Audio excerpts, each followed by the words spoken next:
भूत चतुष्टय के सूक्ष्मतम अविभाज्य और असंश्लिष्ट विभाग का नाम परमाणु है।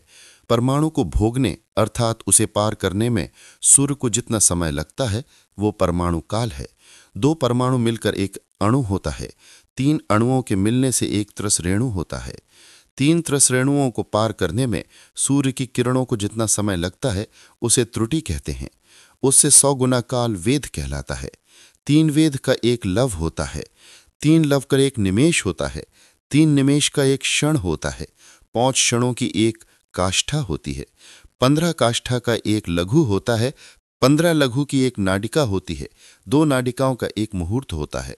दिन एवं रात्रि की दोनों संधियों के 2 मुहूर्तों को छोड़कर 6 या 7 नाड़ी का एक प्रहर या याम होता है। ये मनुष्य के दिन या रात्रि का चतुर्थ भाग होता है। 4-4 प्रहर के मनुष्य के दिन और रात होते हैं। 15 दिन और रात का एक पक्ष होता है जो शुक्ल तथा कृष्ण भेद से 2 प्रकार का माना गया है। इन दोनों पक्षों को मिलाकर एक मास होता है। 2 मास की एक ऋतु होती है तथा 6 मास का एक अयन होता है। अयन दक्षिणायन और उत्तरायण भेद से 2 प्रकार का माना गया है। 2 अयन मिलकर मनुष्य का एक वर्ष होता है।